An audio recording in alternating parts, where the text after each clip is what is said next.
क्या उत्तर प्रदेश में मुसलमानों के लिए अलग कानून है? यहाँ तक कि हत्या जैसे मामलों में भी पुलिस सही धाराओं में केस दर्ज नहीं करती। यह हम इसलिए कह रहे हैं कि ऐसा ही एक मामला सुप्रीम कोर्ट में देखने को मिला।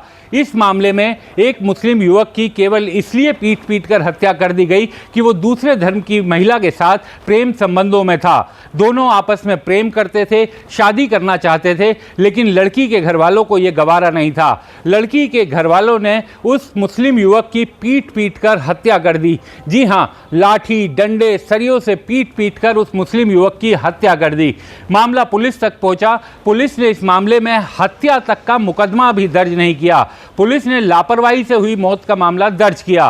पुलिस का कहना था कि जो लड़की के परिजन हैं उनकी मंशा नहीं थी उसकी जान लेने की, वो तो बस उसकी पिटाई कर रहे थे, लेकिन मंशा जान लेने की नहीं थी। जबकि साफ साफ इस मामले में ऐसा हुआ था। पोस्टमार्टम की रिपोर्ट में भी ये बताया गया था कि जिस तरीके से उसकी पिटाई हुई है उसके कारण उसकी मौत हुई है। लेकिन पुलिस ने इस मामले में गैर इरादतन हत्या का मुकदमा दर्ज किया। बाद में ये निचली अदालत में पहुंचा। निचली अदालत ने भी उसी को बरकरार रखा और कहा कि गैर इरादतन हत्या का मामला बनता है।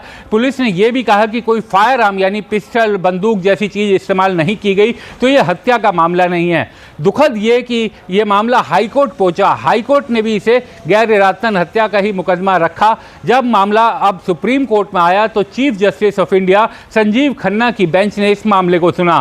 कोर्ट ने साफ साफ कहा कि इस मामले में पुलिस को हत्या का मुकदमा दिखाई नहीं दे रहा था।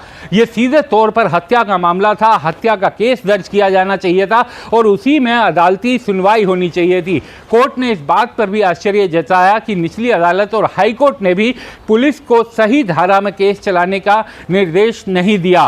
तो आप समझ सकते हैं कि मुसलमानों के लिए क्या जो हम कह रहे हैं कि उत्तर प्रदेश में दो अलग कानून है, इस घटना से एक बार फिर ये दिखाई देता है। अब chief justice of India Sanjeev Khanna ने ये निर्देश दिया है कि इस मामले में हत्या का केस चलेगा और जो लड़की के परिजनों ने उन्हें उस युवक को पीट कर मारा था, अब उनके खिलाफ मर्डर का केस चलेगा। आप ये भी समझिए कि ऐसा क्यों किया गया था, क्योंकि हत्या के मामले में उम्र कैद और फांसी यही दो सजा होती हैं अगर आपको दोषी पाया जाए तो। जबकि गैर इरादतन हत्या उसके मुकाबले कमज़ोर धारा है और उसमें 10 साल से अधिक की सज़ा हो सकती है।